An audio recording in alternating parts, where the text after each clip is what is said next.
أعوذ بالله من الشيطان الرجيم بسم الله الرحمن الرحيم صلى الله على سيدنا محمد وآله الطاهرين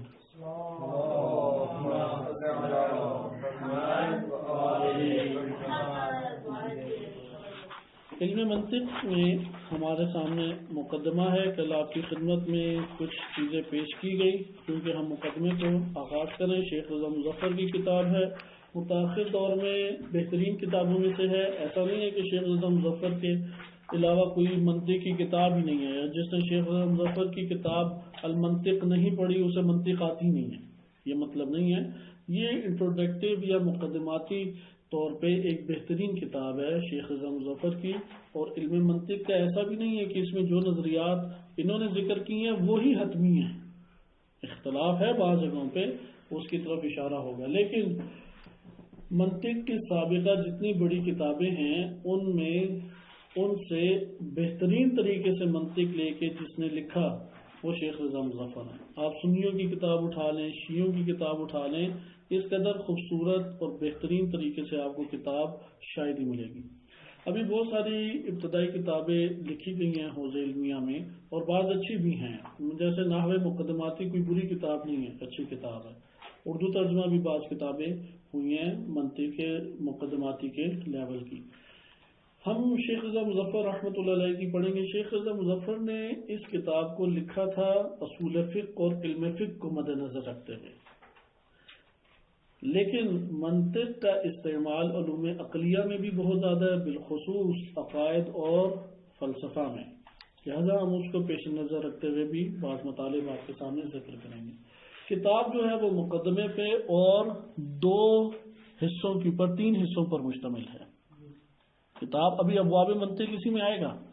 ہم نے کل دیکھا تھا کہ مقدمہ جو ہے وہ اصل علم سے کیا ہے, خارج ہوتا ہے, لیکن ایسی معلومات پر مشتمل ہوتا ہے جو اصل علم کو سمجھنے میں کیا کرتی ہیں, مدد کرتی ہیں اور آپ کو اندر ایک انگیزہ اور حوصلہ برپا کرتی ہیں کہ علم کو پڑھیں. اور اسے سمانیہ میں سے اس میں بھی دو امر انہوں نے ذکر کی اور بقیہ خارجی طور پہ انہوں نے خود اضافہ کیے شیخ رضا مظفر نے. یعنی وہ ابحاث ممکن ہے علم فلسفہ کی ہوں, لیکن انہوں نے ضمنی طور پہ اس لیے ڈالتی تاکہ آپ علم منطق سمجھ سکیں. ہمارے علماء مقدمے کے ذیل میں تین امور کو ضرور بیان کرتے ہیں. کون سے ہیں تین امور؟ پہلا کیا ہے, تعریف. دوسرا کیا ہے, موضوع. اور تیسرا کیا ہے, غرض و غایت. ہم ان تینوں کو پڑھیں گے. اگرچہ موضوع کا ادھر بیان نہیں ہے لیکن اشارہ آپ کی خدمت میں کر دیا جائے گا. المدخل, مقدمے کے کئی نام ہیں. توطئۃ بھی کہتے ہیں, تمہید بھی کہتے ہیں, مقدمۃ بھی کہتے ہیں, مدخل بھی کہتے ہیں. ادھر لفظ مدخل استعمال ہے. اس مدخل میں انہوں نے قبل اس کے تعریف ذکر کرے علم منطق کی. علم منطق ہوتا کیا, مقدمے میں بھی ہم نے یہی پڑھنا ہے, یہ جو تعریف ہے. درست ہے جی. پہلے پتہ تو لگے نا منطق کہتے کسے ہیں, پھر ہم پڑھیں گے. منطق جو ہے جس نے کبھی نہ پڑھی ہے وہ پڑھتا ہے منطق, تو اس لیے ہم نے پہلے لفظ حل کر لیا کہ یہ ہے منطق. بولنا نطق سے ہے. یونانی زبان میں لاجک تھے. لاجک کے دو معنی تھے, ایک ہے بولنا اور ایک ہے سوچنا. لیکن جب اسحاق بن حنین یا حنین بن اسحاق نے ترجمہ کیا تو اس کے سامنے لاجک کا ایک معنی سامنے آیا, وہ ہے بولنا, تو اس نے یہی نام رکھ دیا. بعد میں جب ابن سینا اور اس طرح بزرگ مناطقہ آئے تو انہوں نے پھر توجیہ کی. ایک دفعہ عقل سے بولا جاتا ہے, ایک دفعہ زبان سے. منطق یعنی عقل سے گفتگو. انہوں نے تعریف سے پہلے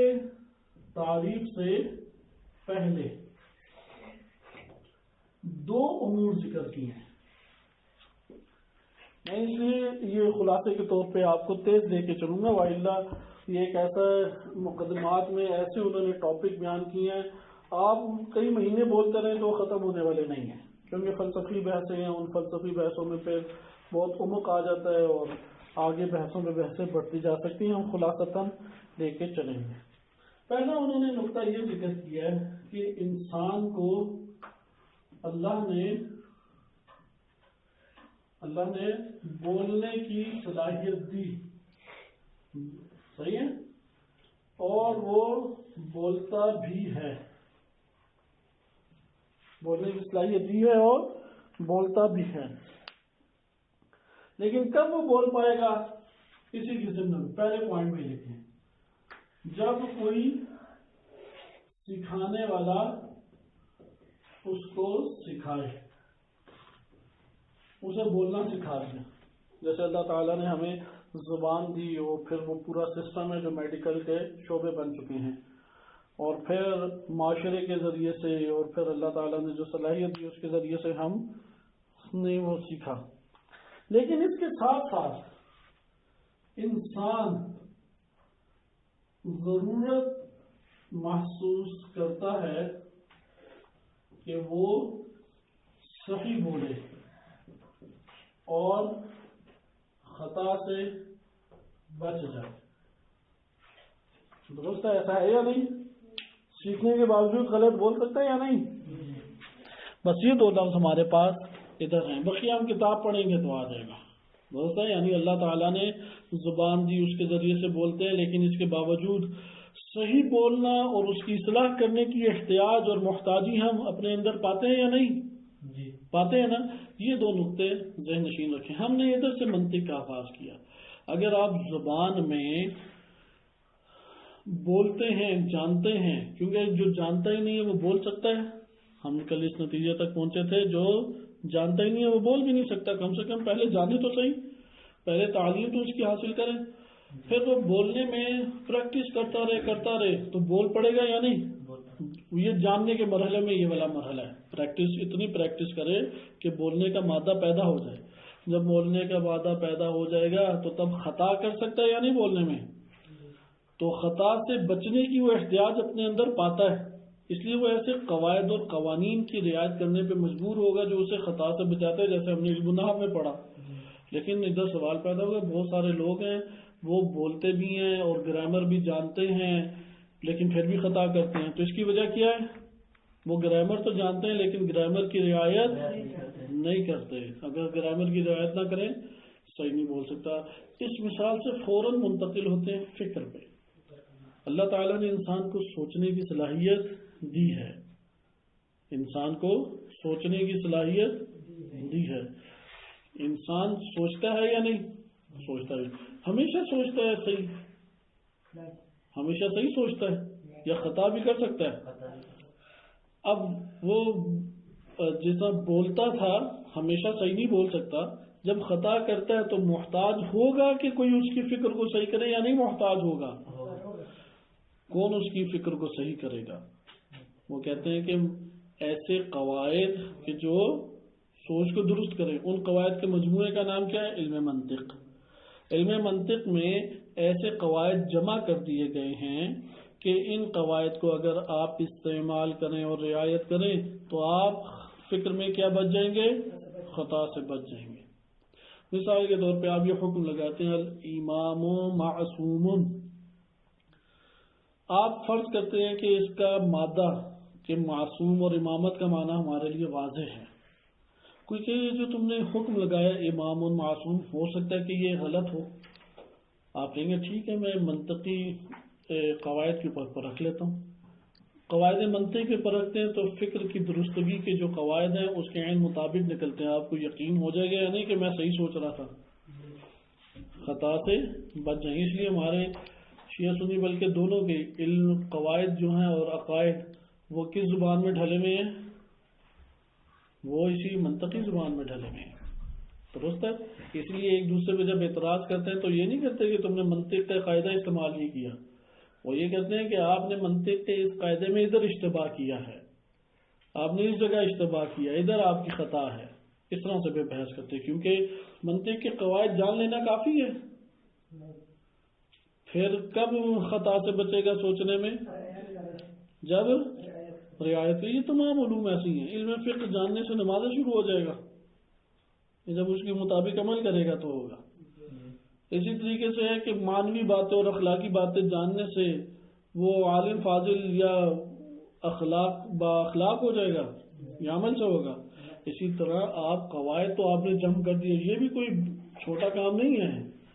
فکر کو درست کرنے والے قواعد ایک جگہ جمع کرنا یہ چھوٹی چیز نہیں ہے. بڑے سال ہر سال اس کے اوپر خرچ ہوئے ہیں انہوں نے قاعدے بنانا کیسے شروع کیے تھے؟ مثلا آپ آج سے ہزاروں سال پہلے چلے جائیں، انسان بیٹھا ہوا ہے، اب عقلی قواعد اور فکر کو درست کرنے والے قواعد کہاں سے لے کے آئے گا؟ ادھر بیٹھے ہوئے انسان نے سوچا، دیکھا کہ یار اندھیرا اور اجالا یہ تو جمع نہیں ہوتے، اوپر اور نیچے یہ بھی جمع نہیں ہوتے، یا اوپر ہے یا نیچے ہے، یا دائیں ہیں یا بائیں ہیں۔ اس طرح کے قواعد سے آغاز ہوا، کیونکہ منطق علم سوچ و فکر کا علم ہے، یہ ایسا پڑھانے والا علم نہیں ہے کہ جس طرح علم النحو ہے کہ آپ کو یار سمجھ نہیں آئی تو رٹا لگا لو۔ علم النحو کا واجب نہیں ہر چیز سمجھ ہی آئے، نہیں سمجھ آئے ٹھیک ہے کہ میں رٹا لگا لوں گا یار رٹے سے، کیونکہ علم النحو علم صرف میں اصل میں کیا چلتا ہے؟ نقل۔ جس نے تقلید بہترین کی وہ عربی کا اتنا بڑا ماہر ہے۔ اس جگہ کے اوپر ایسا نہیں ہے، ادھر آپ نے ارسطو، افلاطون، فارابی، ابن سینا، ابن رشد، ملا صدرہ سب کو یاد کر لیا، لیکن پیچھے فہم کچھ نہیں ہے، ان کا کوئی فائدہ نہیں ہوگا۔ درست ہے؟ ادھر آپ خود سوچیں کہ منطق کے قواعد کیسے انہوں نے جمع کیے۔ اب قاعدے جمع کر کے ایک علم کی چار دیواری میں بند کر دیا۔ ہم ابھی چار دیواری میں داخل نہیں ہوئے، آپ سمجھے ایک چار دیواری یا گھر ہے، گھر کی چار دیواری، سارے علمی قواعد منطق کے ادھر پڑے ہوئے ہیں۔ تو ابھی ہم ایک ایک چیک پوسٹ سے گزر رہے ہیں۔ پہلی چیک پوسٹ میں پوچھ رہے ہیں کہ بھائی کیوں جانا چاہتے ہو؟ تو آپ بتا رہے ہیں اپنی زندگی ہے کہ تجربات سے کہ میں نے ادھر بھی فکر میں خطا کی تھی، ادھر بھی فکر میں خطا کی تھی، میں نے سنا ہے کہ اس گھر سے ملتے ہیں فکر کو صحیح کرنے والے قواعد، تو میں اس گھر کے اندر آنا چاہتا ہوں تاکہ میں ان قواعد کو لے لوں۔ پھر اگلی چیک پوسٹ پہ پھر رک جاتے ہیں، پھر پوچھتے ہیں کہ اچھا قواعد لینے چاہتے ہو تو تمہارے پاس ان قواعد کو اٹھانے والے اوزار ہیں یا نہیں؟ کیسے اٹھا کے لے کے جاؤ گے؟ وہ اب وہ یقین دہانی کراتا ہے نہیں جی میں یہ چیزیں بھی لایا ہوں، مثلا شاپر بھی لایا ہوں، فلاں بھی لایا ہوں، اس لیے مجھے پتا ہے کہ علم کسے کہتے ہیں، بدیہی کسے کہتے ہیں، نظری کسے کہتے ہیں، فکر کسے کہتے ہیں، مجھے ان سب چیزوں کا پتا ہے۔ اگر کسی کو وہ اتنے بڑے گھر چار دیواری میں گھس جائے، اسے پتہ ہی نہیں فکر کسے کہتے ہیں، علم کسے کہتے ہیں، وہ کیسے اٹھائے گا ادھر سے قاعدے؟ اس لیے مولا شیخ رضا مظفر رحمۃ اللہ علیہ نے اس گھر کی چار دیواری میں داخل ہونے سے پہلے کہ آپ منطق کے قواعد اٹھائیں، پہلے علم منطق کا تعارف کرایا کہ کہتے کسے ہیں، پھر وہ گلیاں اس کی کن گلیوں سے گزر کے کیسے قاعدے اٹھانے ہیں ان چیزوں کا تعارف کرایا، تاکہ آپ پہچان سکیں تصور کیا ہے، تصدیق کیا ہے، بدیہی کیا ہے، نظری کیا ہے، فکر کیا ہے، فکر کے مراحل کیا ہیں، اور پورا پھر تعارف کرایا ابواب منطق باندھ کے کہ ابواب منطق کے ذریعے سے ذکر کیا کہ کتنے محلے ہیں اس میں، ان محلوں میں کتنی گلیاں ہیں، اور کہاں کہاں پہ وہ سارے خزانے کے یا ڈپو پڑے ہوئے ہیں جہاں پہ قواعد جمع ہیں۔ بس آپ کو یہ پتہ لگ گیا مقدمے میں قاعدے منطقی بھی پڑھیں گے، ہم مقدمے میں قاعدے منطقی پڑھیں گے یا نہیں؟ مقدمے میں نہیں پڑھیں گے۔ کہاں پہ ہیں وہ؟ گھر کی چار دیواری میں پڑھیں گے۔ ابھی ہم گھر کی چار دیواری سے کیا ہیں؟ باہر ہیں۔ مطلب آپ نے کسی بڑی شخصیت سے ملنا ہے، وہ چیک پوسٹ میں پوچھیں کہ یار تم جانتے ہیں کون ہے؟ وہ کہے کہ نہیں میں نے تو آج تک تصویر بھی نہیں دیکھی اس کی۔ کہ پھر ملو گے کیسے؟ وہ تو سارے مثلاً سفید ریش تمہیں نظر آئیں گے، تو وہ تصویر کی حد تک جاننا ضروری ہوگا یا نہیں؟ پھر کہے گا کہ تمہیں پتہ ہے کہ ان کا کمرہ کیسا ہو؟ کہے گا جی یہ بھی نہیں پتا، ہوگے ادھر تو ہزاروں کمرے ہیں، پھر کمرے کی تھوڑی سی شناخت کرائیں گے۔ آپ نے دیکھا علم منطق کے قواعد سے استفادہ ہی آپ نے بڑی بھاگ دوڑ کر لی، مقدمہ اب ہمارا دیکھیں کہاں تک چلتا ہے، اتنے دروس سن کے مقدمہ ہاتھ میں آ گیا۔ اب قاعدہ جب لیا پڑھ پڑھ کے کئی سال لگا کے قواعد بھی جمع کر لیے، ان قواعد کی مدد سے سوچا ہی نہ تو پھر کیا ہوا؟ وہ قواعد تو آپ اتنے مہنگے خرید کے لے گئے کہ آپ نے زندگی کے کئی سال لگا دیے، ان سالوں میں اگر آپ باہر آلو پیاز بھی بیچتے تو بڑے پیسے مل جاتے، تو وہ تو آپ نے کئی سال لگا دیے، تو ان قواعد کو پھر کیا کیا آپ نے؟ کیا آپ کے قاعدے پڑھ لینے سے فکر ٹھیک ہو جائے گی؟ ہو جائے گی فکر ٹھیک؟ فکر کیسے فکر میں آپ سوچنے میں اصلاح برپا ہوگی؟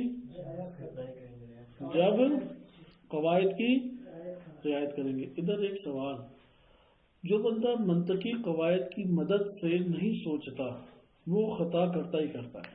نمبر 2، جو منطقی قواعد کی مدد سے نہیں سوچتا اس کو منطقی قواعد کے مطابق سوچنا بھی نہیں آتا. وہ خطا کرتا ہی کرتا ہے. یہ ہمارے لیے اتنا مہم نہیں ہے کیونکہ ٹھیک بھی بہت دفعہ ہوتا ہے, بہت دفعہ خطا بھی کر سکتا ہے, لیکن یہ ہمارے لیے زیادہ حساس ہے کہ میں نے اتنے سال لگائے تھے, 2-3 سال تو لگ جاتے ہیں منطق پڑھتے, میں نے اتنے سال لگائے تھے تاکہ اس کی مدد سے غور و فکر کروں. اس نے غور و فکر ہی نہیں کبھی کیا. تو زندگی کے سال ضائع کرنے کے مترادف ہیں. ایسا اس انداز میں سوچیں جس انداز میں قواعد منطقیہ ہیں ہمارے پاس, کیونکہ قواعد منطقیہ کی مثال میتھمیٹکس ریاضی کی طرح ہے. ریاضی کاملاً ریاضی کی مانند ہے, یہ یاد رکھیں. ریاضی میں عدد کیا ڈالنے یہ ہمارے علم میں نہیں ہے. ممکن ہے کہ جنرل سٹور میں ہو تو کوئی عدد آ جائے, ممکن ہے میڈیکل کے میں شعبے میں ہوں تو ادھر عدد جو ہے وہ جسم کے سیلز کی صورت میں ہو, فزکس میں ہو تو ایٹمز اور اس کے عناصر کی صورت میں عدد آئے. ہے ساری کیلکولیشن اور فارمولے وہی چلیں گے. اسی طرح سے منطق آپ کو فارمولے دے گا, ان فارمولوں میں آپ مواد ڈالیں گے, وہ فارمولے نتیجہ دیں گے آپ. اگر آپ نے وہ فارمولے, وہ قواعد, وہ قانون یاد نہ کیے تو کوئی فائدہ نہیں. اس لیے اپنی زندگی کا یہ حصہ بنائیں. ہم جو قاعدے پڑھتے جائیں گے ان قاعدوں کے مطابق سوچیں, حدیث پڑھیں, آیت پڑھیں. ہمارے بزرگ علماء کی روش ہے, میری اپنی کوئی کامیاب روش تو ہے نہیں, اور نہ اپنے کوئی جدید ایجاد کردہ اختراع کردہ کوئی روش ہے. ہمارے بزرگ علماء کی روش ہے, وہ ہر بات کو قواعد کے اندر ڈھال دیتے تھے. اس طرح ان کو ایک ملکہ پیدا ہو گیا. مثلا وہ کہتے تھے آپ نے ایک بات مشورہ لیا کہ میں یہ کرنا چاہتا ہوں, یہ درست ہے. وہ کہیں گے یہ درست نہیں ہے. آپ کہیں گے کیوں؟ وہ کہیں گے اس کا کبرا ٹھیک نہیں ہے اور صغرا جو ہے اس کا مواد ٹھیک نہیں ہے. اب یہ انہوں نے کیا آپ کی بات کو منطق میں ڈھال کے بیان کر دیا کہ یار اس کا صغرا کبرا ہی ٹھیک نہیں ہے, تو نتیجہ تمہاری بات کا کیسے ٹھیک ہوگا. تو یہ اتنے آدمی, یہ بعض بزرگ علماء سے گفتگو میری ہوئی ہے تو انہوں نے اس طرح کی گفتگو کی ہے. یہ کوئی ایسا نہیں میں نے کسی کتاب میں پڑھا ہے. ان کی اپنی زندگی میں انہوں نے اتنا اسے استعمال کیا, اتنا استعمال کیا کہ ان کی بول چال کا طریقہ کار یہ بن گیا. نہ اس کا صغرا ٹھیک ہے مثلا, نہ اس کا کبرا ٹھیک ہے. صحیح ہے, یا یہ تو واضح چیز نہیں ہے, یہ تو آپ کو آرام سے سمجھ نہیں آئے گی, یہ تو نظری ہے, یہ بدیہی تھوڑی ہے کہ آپ کو فوراً سمجھ آ جائے. اس طرح کے ان کے جوابات بن گئے. درست یہ بات سمجھ آئے گی. ہم اسے عبارت کے ساتھ پڑھیں گے بقیہ تاکہ ہمارا ٹائم بچ جائے. تعریف علم منطق. تعریف علم منطق اچھے طریقے سے یاد ہونی چاہیے. تعریف علم منطق سے ہمیں علم منطق کی ساری معلومات حاصل ہو جائیں گی. کیا ہے یہ بھی ہے, ہوا علم. کیا ہے؟ علم. اس کو اب علم کر کے نا بے انہ لکھا, بے انہ لکھتے ہیں یا بے انہ علم یا بے انہ العلم. صحیح. اب اس انہ کی خبر آلۃ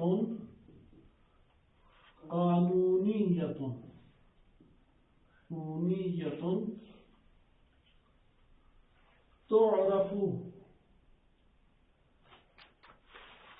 آلۃ قانونیۃ تعصم مراعاتها, تعصم مراعاتها.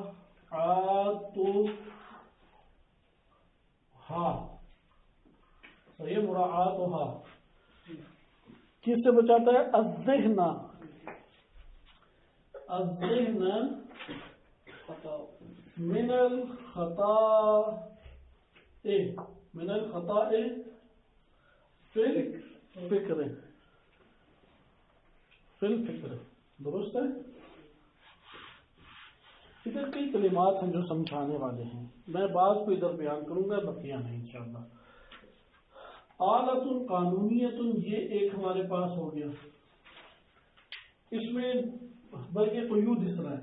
آلۃ ایک چیز ہے, قانونیۃ دوسری سمجھنے کی چیز ہے, مراعاتها تعصم مراعاتها اس کو دائرہ لگا دیں گے, تیسری سمجھنے کی چیز ہے. الذہن یہ چوتھی, اور خطا فی الفکر یہ پانچویں. تو سب 5 چیزیں تعریف میں جاننے کی ہیں. آپ نے تعریف لکھ کے نا اسی طرح 5 نقطے لکھنے, 1 2 3 4 5 ایک دفعہ بنائیں ساری عمر کے لیے, مسئلہ حل. یہ کتاب میں ساری چیزیں اس طرح ترتیب سے نہیں لکھی ہوگی، اشارے ہیں، باقی آپ نے خود تحقیق کر کے لکھنا ہے. مثلا آپ لکھ لیں آلتن کا معنی قانونیتن، پھر ہے تعصم مراعاتها، اس کا معنی. چوتھا ہمارے پاس ہے الذہن، اور پانچواں ہے خطا فی الفکر. درست ہے. آلہ کا معنی آسان. آلے سے کیا ہوتا ہے؟ ایک چیز کو پکڑنا چاہتے ہیں، لینا چاہتے ہیں. درست ہے. آلہ کیا ہے؟ ذریعہ ہے. آلہ ہمیشہ خود مد نظر ہوتا ہے یا نہیں، کوئی اور چیز مد نظر ہوتی ہے، اس کو لینے کے لیے آلے کا استعمال ہوتا ہے. مثلا آپ کپڑے استری کرنا چاہتے ہیں تو کس کے ذریعے کریں گے؟ استری سے. استری خود آپ کے پیش نظر تھی یا کپڑے استری کرنا؟ بس استری کیا کہلائے گی؟ کپڑے بھی آلہ کہلائیں گے؟ نہیں. آپ نے صفائی کرنی ہے، ویکیوم کیا کہلائے گا؟ آلہ. صحیح ہے. صفائی بھی آلہ کہلائے گی، وہ ہدف تھی صفائی. درست ہے. علم منطق وہ بھی آلہ ہے، خود ہدف ہے نہیں. ہدف کیا ہے؟ فکر میں خطا سے بچیں. فکر میں خطا سے بچنے کے لیے کون سا ویکیوم استعمال کر رہے ہیں؟ منطق کے قواعد. صحیح ہے. فکر میں خطا سے بچنا ہے تو کیا استعمال کر رہے ہیں؟ سمجھا. یہ مثالوں کو خود غور کریں اس پہ. آپ نے کہیں ایسا نہیں ہے منطق کی ہدف، کیونکہ ٹائٹل جنہوں نے لگوانا ہو نا طالب علمی میں تو ان کے پیش نظر منطق کیا بن جاتی ہے؟ ہدف. اس کی ان کو یہ سروکار ہوتا ہے یار منطق پڑھ لیں کسی طرح کہلائیں تو صحیح کہ ہم نے بھی پڑھی ہے منطق. تو ادھر ہمارے پیش نظر اس طرح کا کوئی ٹائٹل نہیں ہے. درست. ہمارے پیش نظر کیا قرآن حدیث پڑھتے ہیں، فقہی مسائل دیگر اس چیزیں پڑھتے ہیں تو سوچنے میں اور فکر کرنے میں خطا نہ کریں. تو اس کے لیے ہمیں کسی آلے کی ضرورت ہے. صحیح. کسی اصولوں کی ضرورت ہے. تو ادھر آلے سے مراد ہے کہ علوم عالی ہیں، اور بعض علوم جو ہیں وہ مثلا عالی نہیں استقلالی کہہ لیں، یعنی مستقل طور پہ پیش نظر ہے ہمارے. اللہ تعالی کی جانب اگر ہم مد نظر رکھیں تو دنیا کا ہر علم عالی ہے، کیونکہ اللہ ہدف ہے. تو ہر وہ علم جو اللہ تک پہنچاتا ہے وہ علوم کیا بن جائے گا؟ عالی. اس لیے تفسیر بھی کیا ہے؟ علم اعلیٰ، تاکہ اللہ تک پہنچے. حدیث، عقائد، یہ سارے. لیکن علوم کی دنیا میں آ جائیں، علوم کی دنیا میں آئے تو دو حصے بن جاتے ہیں. ایک ہے علوم عالی اور ایک علوم استقلالی. اس لیے لکھ لیں علوم دو حصوں میں، یا علوم کیا ہے؟ عالیہ ہیں یا استقلالیہ ہیں. یعنی بعض علوم میں بذات خود مد نظر ہیں، اور بعض ہیں کہ جو ذریعہ ہیں. اس لیے پڑھتے ہیں ذریعہ. جیسے انگلش کیوں پڑھتے ہیں؟ تاکہ باہر جا سکیں. آج کل بہت سارے اس لیے انگلش پڑھتے ہیں. بعض انگلش اس لیے پڑھتے ہیں کہ پڑھے لکھے کہلائیں. دنیا میں انگلش واحد زبان ہے، آتی ہو تو پڑھا لکھا پاکستان میں کہلاتا ہے. اب وہ علم عالی ہے. مثلا انگلش اس لیے پڑھنی چاہیے سائنس پڑھ سکیں. سائنس ساری انگلش میں ہے. عربی کیوں پڑھتے ہیں؟ سارے علوم قرآن اور روایات کس میں ہیں؟ عربی میں. عربی کیا ہو جائے گی؟ علوم عالیہ یا استقلالی؟ عالیہ ہو جائے گی. کیا ہے عربی؟ عالیہ. کیوں؟ کس چیز کا؟ تاکہ قرآن حدیث سمجھ سکیں. ٹھیک ہے. خود علم جو ہے وہ مستقل نہیں ہے، مطلب اس کو خود سیکھ کے ہمیں فائدہ نہیں ہو رہا، بلکہ اس سے دوسرا علم سیکھ رہے ہیں. ہاں، اس کو اس لیے پڑھ رہے ہیں تاکہ دوسرا ہدف جس کے ذریعے سے کچھ مقصد حاصل کیا جا سکے. خود ہمارے پیش نظر نہیں ہے. علم منطق کو کہا کہ اعلیٰ. مثلا آپ کے لیے علوم استقلالی کی مثال، آپ عقائد پڑھنا چاہتے ہیں تو دیکھتے ہیں منطقی ساری اصطلاحات ہیں اور منطقی سارے استدلال ہیں. تو آپ منطق نہیں پڑھیں گے تو عقائد میں استدلال عقائدی سمجھ سکیں گے؟ نہیں. اب عقائد آپ کے لیے کیا ہو گیا؟ ہدف ہے یا نہیں عقائد پڑھنا؟ یہ علم استقلالی ہے یا علم عالی ہے؟ علم استقلالی. احسن. اور اس کی خاطر منطق پڑھنا کیا کہلائے گا؟ اعلیٰ. منطق ہمیشہ ہی اعلیٰ ہے، کیونکہ منطق میں آپ کو قواعد دے گا. قواعد، ان قواعد کو کسی تو جگہ جا کے آپ کو استعمال کرنا ہے نا، درست ہے؟ وہ کیا دے گا؟ کسی جگہ پہ جا کے آپ نے اس کو استعمال کرنا ہے. مطلب دکان آپ کو موبائل دے گی، موبائل آپ نے کہیں تو استعمال کرنا ہے نا. استعمال جس جگہ کریں گے وہ آپ کا ہدف ہے. جیسے آپ یہ ایک صفائی والا رکھ لیں، صفائی ہدف ہے تو ویکیوم یا جھاڑو کے ذریعے سے صفائی کرتے ہیں، یہ کیا کہلائے گا؟ اعلیٰ. اور یہ جو صفائی ہے وہ استقلال بذات خود مد نظر تھی. علوم بھی اسی طرح ہے. آپ اگر سائنس پڑھنا چاہتے ہیں انگلش کے بغیر پڑھ سکتے ہیں؟ نہیں پڑھ سکتے. کیوں؟ کیونکہ سارے سائنس میں آپ اگر قرآن اور حدیث کو بذات خود قرآن اور حدیث سے پڑھنا چاہتے ہیں تو عربی ضروری ہے یا نہیں؟ تو بس قرآن اور حدیث علم استقلالی بن جائے گا اور یہ علم عالی بن جائے گا. درست ہے؟ منطق کا شمار استقلالی ہے یا عالی ہے علوم کی دنیا میں. یہ یاد رکھنے اللہ تعالیٰ کی نسبت سے سارے علوم دنیا کے کیا ہیں؟ عالی. ہر شے عالی ہے. اعلی کی معنی نظری حتیٰ انبیاء و رسول و ائمہ علیہ السلام وہ ذریعہ ہے اللہ تک پہنچنے کا. بذات خود اللہ کے مقابلے میں کوئی ہدف نہیں ہے. اللہ کے مقابلے میں فقط اللہ کی ذات ہدف ہے. اللہ تعالیٰ کے بعد ہم اہداف رکھ سکتے ہیں. درست ہے؟ بس اسی طریقے سے لیکن جب آپ علوم کی دنیا میں آتے ہیں، علوم کو آپس میں ایک دوسرے سے کمپیریزن کریں، مقایسہ کریں. علوم کو آپس میں مقایسہ کریں تو ایک علم دوسرے علم کی نسبت کیا ہو جاتا ہے؟ وہاں پہ بعض علوم استقلالی اور بعض علوم عالی ہیں. جیسے اگر آپ نے سائنس پڑھنی ہے تو یہ سائنس استقلالی ہے لیکن انگلش عالی ہے. قرآن حدیث پڑھنا ہے تو یہ استقلالی ہے لیکن عربی عالی ہے. عقائد ہے، فلسفہ ہے، فقہی استنباط ہے، اصولی استنباط ہے، یہ سیکھنا ہے تو یہ ہدف ہے استقلالی ہے لیکن منطق ان کے لیے عالی. بس آلت ان کا پتہ لگ گیا. قانونیت. آلے دو طرح کے ہوتے ہیں، ایک ہوتے ہیں جزئی اور ایک ہوتے ہیں کلی. کلی جزئی کا تو کچھ پتہ ہوگا نا. جزئی بعض مفاہیم ایسے ہوتے ہیں کہ جو ہمارے ذہن میں بعض معنی اور مطلب ہیں وہ خارج میں جب کسی چیز کے اوپر منطبق ہوں، کسی چیز کے اوپر لاگو ہوں تو ایک سے زائد کے اوپر لاگو نہیں ہو سکتے. مثال کے طور پہ باہر جو موٹر سائیکل کھڑی ہے، اب یہ معنی ہے یا نہیں؟ یہ ہو سکتی ہے کہ ایک ہی وقت میں ان سب کی ہو، ایک ہی کی ہوگی نا. تو یہ ہم کہتے ہیں کہ برادر کی موٹر سائیکل. جب ہم کہیں گے برادر کی موٹر سائیکل، اس کا اطلاق ایک کے اوپر ہو رہا ہے یا تمام موٹر سائیکلوں پہ ہو رہا ہے؟ ایک کے اوپر ہو رہا ہے. یہ کیا بن جائے گی؟ جزئی. اور اگر آپ کی خالی موٹر سائیکل تو لفظ موٹر سائیکل کن کن کے اوپر بولا جا سکتا ہے؟ تمام موٹر سائیکلوں کے اوپر جو موجود ہیں، اسے کہتے ہیں کلی. آپ جب آلت المنطق کو کہہ رہے ہیں تو بعض آلات ہوتے ہیں جو جزئی ہیں، وہ ایک ہی چیز کے اوپر ساتھ خاص ہیں، کسی اور کے ساتھ آتا ہی نہیں ہے. ایک یا چند یا فقط ایک؟ نہیں، ایک جزئی ہو تو ایک. صحیح ہے. لیکن جب آپ قانونیت کہتے ہیں تو کہتے ہیں کہ یہ قانون تمام موارد میں جاری ہوگا. دنیا کا کوئی علم اس سے جدا نہیں ہے. انگلش ہو، عربی ہو، فرینچ ہو، چائنی ہو، کوئی دنیا کی زبان ہو، منطق وہاں جا کے اپنا رول ادا کر سکتی ہے.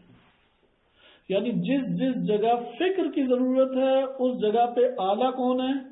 منطق. جس جس علم میں، جس جس فیلڈ میں، جس جس شعبے میں، جس جس مشکلات اور مسائل میں جس جگہ آپ کو فکر کی ضرورت ہے وہاں پہ اعلیٰ کون ہے؟ منطق. درست ہے. اس لیے اسے قانونیت ان کا ہے. قانون سے مراد ہے ایک ایسا ضابطہ، لکھیں گے قانون سے مراد ہے ایک ایسا ضابطہ کہ جو اپنے تمام موارد پر جاری ہو. ایک ایسا ضابطہ جو اپنے تمام موارد پر جاری ہو اور کوئی مورد اس سے مستثنا نہ ہو، اور کوئی مورد اس سے، اور ایک ایسا ضابطہ تم اپنے تمام موارد میں جاری ہو. جو اس کے موارد نہیں ہیں ان میں تو جاری نہیں ہوگا نا. جو اس کے اپنے موارد ہیں انہی میں جاری ہوگا. جو اپنے تمام موارد میں جاری ہو اور کوئی مورد اس سے مستثنا نہ ہو. عموماً قانون ہوتا ہی ہے کہ جو مستثنا نہیں ہوتا. اسی لیے مثلا ہمارے ملک میں قانون بنایا، وہ قانون غریب پر تو چلتا ہے لیکن امیر مجرمین پر نہیں چلتا. تو ہم کہیں گے یہ قانون تو ہے لیکن قانون کی رعایت نہیں ہے ادھر. درست ہے، امیر کے اوپر نہیں چل رہا، تو یہ قانون ہی نہیں کہلائے گا. پھر قانون وہ ہوتا ہے کہ جو اس سے کوئی بھی مستثنا نہ ہو. تو منطق کے جو قواعد ہیں وہ ہے، ایک تو منطق صحیح ہے، وہ ہیں آلۃ. نمبر 2 قانونی ہے یہ آلہ. یہ آلہ فکر کے ہر جگہ فکر ہے، وہاں پہ یہ قانون چلے گا.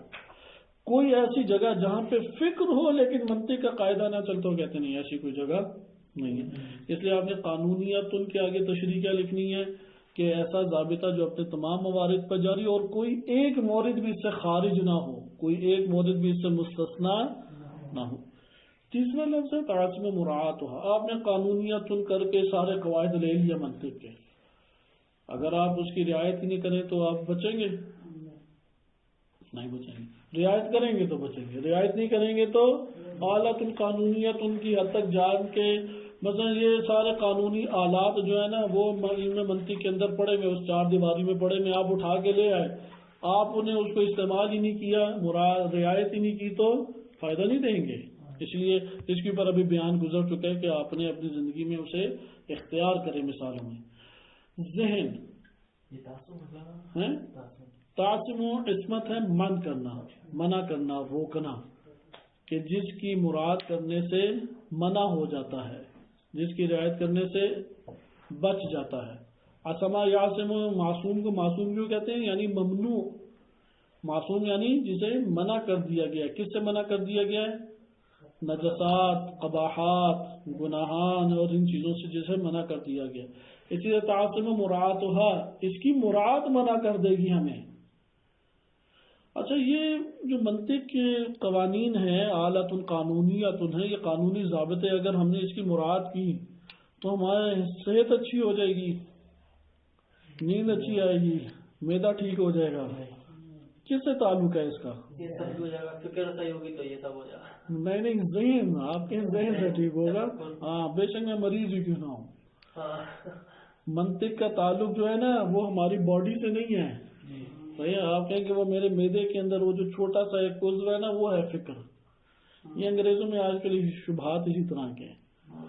انہوں نے دماغ اور عقل کو ایک قرار دے دیا. وہ کہتے ہیں دائیں سائڈ خیر کے سیلز جو ہے نا ہماری باڈی کے دائیں سائڈ کے، وہ خیر کو سوچتے ہیں اور خیر کی خیالات پیدا کرتے ہیں، بائیں سائڈ جو ہے وہ شر کے خیالات پیدا کرتے ہیں. علم نفسیات میں بہت ساری ابھی آ رہی ہیں اس طرح کی گمراہیاں. خلاصہ کلام، کس کو یہ اعلی قانونیہ کا تعلق یہ کس سے ہے؟ ذہن سے ہے. ادھر ذہن کو جاننے کی ضرورت ہے، جو کہ انشاءاللہ تعالی ہم کل ملاحظہ کریں گے. عبارت کو ہم ایک ساتھ ہی پڑھیں گے کیونکہ اس کے اوپر ٹائم لگ جائے گا. وہ اس میں پھر آپ کو ذہن نشین بھی درس پورا ہو جائے گا. تو کل انشاءاللہ تعالی ذہن کو دیکھیں گے. شیخ رضا مظفر رحمۃ اللہ علیہ نے اعلیٰ کی کچھ تشریح کی ہے اور اس کے ضمن میں پھر منطق کے چند ناموں کو بیان کیا کہ یہ ادھر اعلیٰ سے مراد کیا. یہ بھی کل انشاءاللہ تعالی دیکھیں گے. صلی اللہ علیہ سیدنا محمد وآلہ طاہرین.